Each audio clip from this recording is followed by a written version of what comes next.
Council meeting that condemned Russian invasion of Ukraine. And the government has formed a fact-finding committee to investigating the ghost teachers in the public schools across the country. The stories and more coming to you in this news bulletin with me, Lugala Mulai, and now the news in detail. An iRadio journalist, Woja Emmanuel, who was kidnapped yesterday by unidentified gunmen in Juba, has been found. According to Woja, he was picked up a few meters away from iRadio's premises at around 9 o'clock on Wednesday morning by men who were driving a tinted white Harrier car. He said one of the kidnappers who pretended to have known him first called him by name and wanted to hug him. In reply, Woja said he asked the man where he had known him from before he was put on gunpoint and forced into the car. According to Woja, while he was being driven away, he was made to drink from a bottle and became drunk. He was then driven to an unknown location where they questioned on issues related to politics and then he drugged him. He later escaped at around 8 p.m. when the kidnappers exchanged fire with an unknown group around Rajaf East.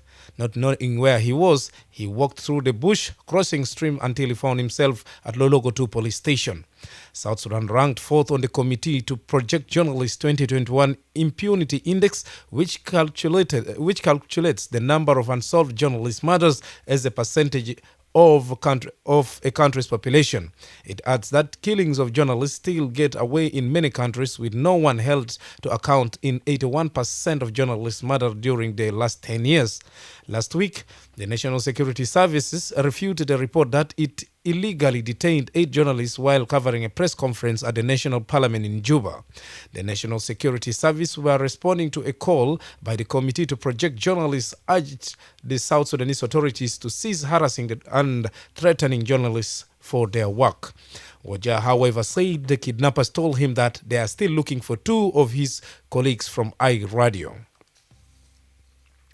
South Sudan has abstained from voting at the UN Security Council meeting that condemned Russian invasion of Ukraine.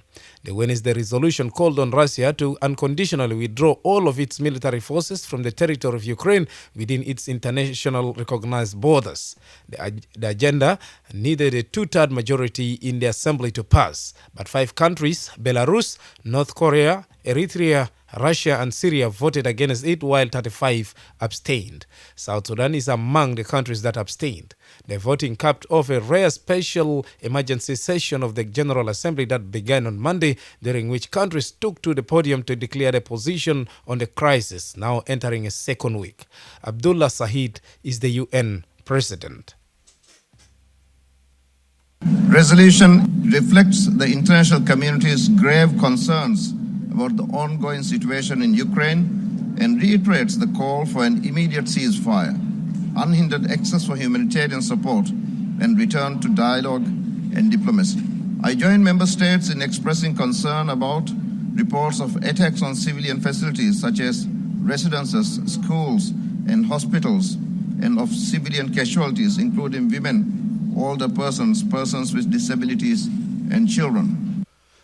Government has formed a fact-finding committee to investigate ghost teachers in public schools across the country. This, according to the Minister of Labour, James Hoth, is to weed out ghost names and identify staffing gaps in the education sector. The committee, to be headed by the Minister of General Education and Instruction, Awut Achwil, will visit all the 10 states and administrative areas to ascertain the exact number of teachers and schools. James Hoth spoke to iRadio after the service cluster meeting chaired by Vice President Hussein Abdalbagi yesterday. The Ministry of General Education and Instruction has formed a committee because you see there has been an exaggeration number of teachers in state and counties. The ministry has been sending money to those teachers who are not there. So we can term it ghost names, and now the ministry took it upon itself to go and see by themselves. The minister will lead the team, then they will ascertain whether those teachers are there or not there. But our information is that the teachers are not there and people are receiving money in name of teachers. Apart from the ghost teachers, James Hoth claimed that there are also suspected fake schools across the country. The number of schools themselves, the number of schools, leave alone the teachers, the number of schools, some counties or some areas has actually reported to the ministry here that they have 10 schools when there is nothing, maybe one or two. So it's one of the mission also to find out whether those schools are there, because they have the record of the school, but the information they got was that some schools are not existing. There are no schools. According to Hoth, the Education Ministry discovered that government is spending to unscrupulous teachers on the government payroll. You are listening to iRadio News. The Ministry of Petroleum has blamed the lack of seriousness to tackle crude oil-related pollution in the country on political resistance and nepotism in the industry. Port Kwang said his ministry is often faced with resistance whenever they try to take actions to save the environment and lives of people living near the oil fields. Some of these resistance, he said, are by cohorts within and outside the government. He made the remarks in response to a South Sudanese-based researcher, Niall Tit Mamer, who said he has documented high prevalence strange diseases and among inhabitants living near the oil fields. This was during a workshop to address risk posed by the exploration of crude oil in the country. At an event in Juba on Monday, Tit Mamer suggested the relocation of communities living near the oil fields, a move described by the petroleum minister as impossible. Kang urged all what is needed is to address the situation to make reforms, but there is a political interference. Every single thing that we are trying to do today, which would have been done some time back, we are faced with the resistance.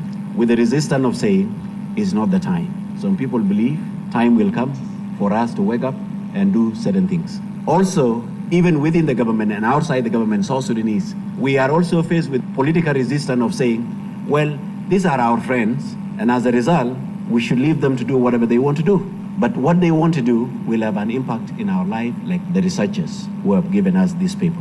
So I think there is need for us to differentiate between friendship, business, politics, and our own life as human beings. The 2012 Petroleum Act was designed to prevent bad deals, corruption, and irresponsible investors entering the petroleum sector. According to the Transitional Constitution of 2011, as a mandate, 2% of the oil revenue is supposed to be given back to the locals as their compensation and then relocated to an area far from the production. Finally, before moving to stories making headlines in the region and the international scene, the Ministry of Education in northern Bahr el Ghazal state has indefinitely closed down 7 primary and secondary schools allegedly for violating the academic year calendar. The schools ordered to remain closed, including Ayidwang, New Life Ministry, Ayaktit, George W. Bush, Jupiter, and Nyamlel Center, all of which are located in Awil West County. According to the National Minister of General Education, schools across the country are to reopen on April the 4th, 2022. But the Director General in the State Ministry of Education, Santino Bolakot, says the schools he listed started classes in January, 3 months before the official calendar. This, he says, is a violation of the regular academic year calendar. Bol says the affected institutions will remain closed until his office makes a resolve. Thank you, Lugala, and good afternoon to our listeners, and welcome to iRadio International News, stories making headlines from the region and international. Sorry for that. You are listening to iRadio News. Now to stories making headlines in the region and the international scene, brought to you by MTN. Here's my colleague, Yar Ajak.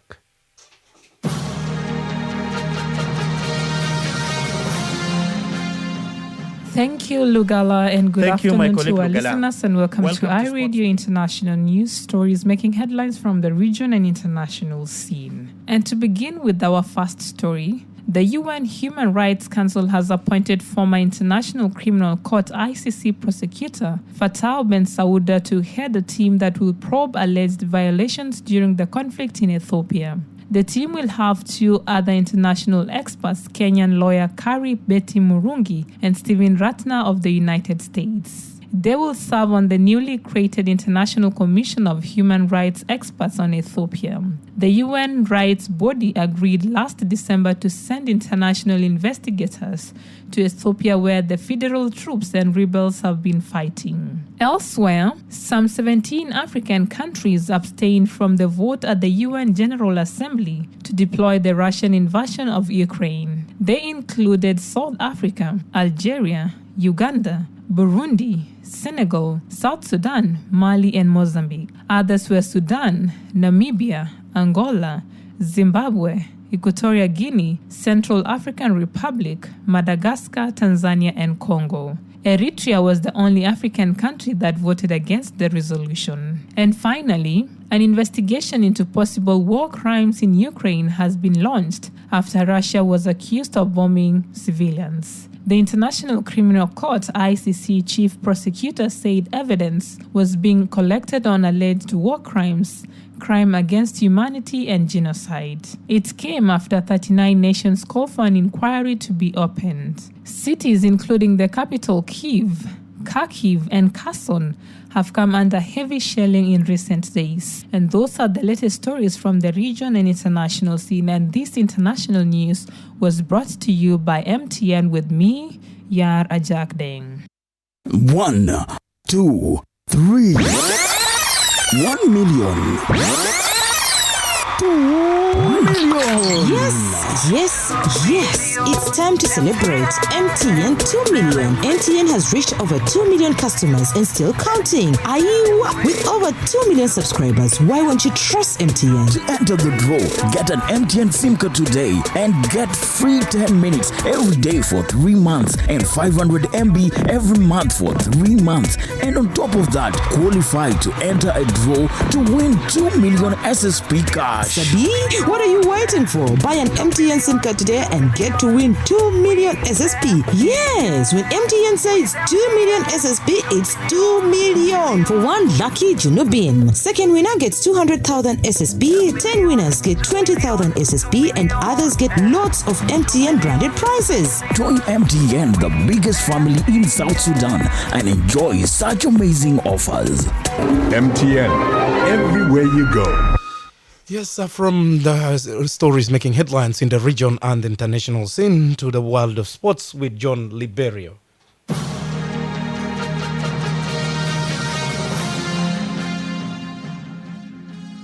Thank you, my colleague Lugala. Welcome to Sports News.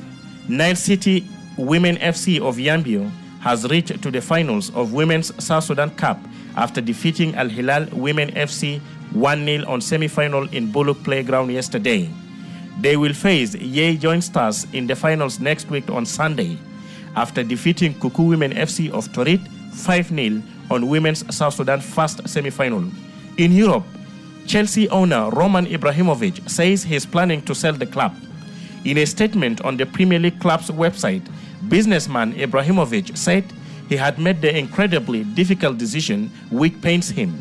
The Russian will not ask for any loans to be repaid, and said proceeds of the sale would be donated to war victims.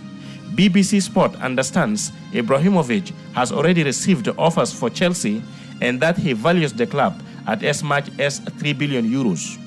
Ibrahimovic bought Chelsea in 2003 for 140 million euros, and in his statement said it had never been about business nor money, but about pure passion for the game and club.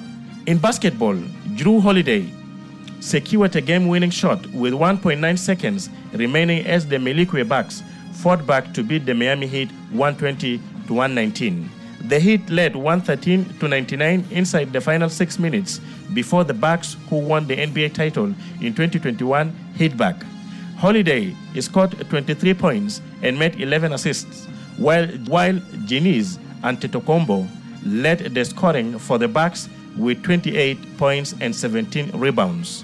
The Heat remained top of the Eastern Conference with the Bucks fourth.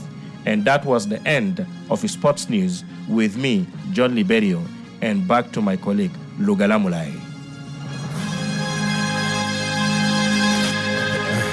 Thank you very much, John Liberio, with the trending stories on the world of sports. You are listening to iRadio News, and to end this bulletin, here are the headlines once again.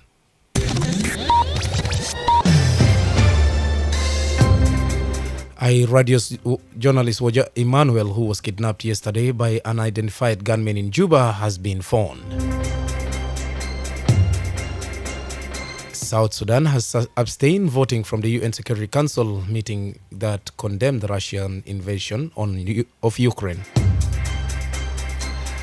And the government has formed a fact-finding committee to investigate ghost teachers in public schools across the country.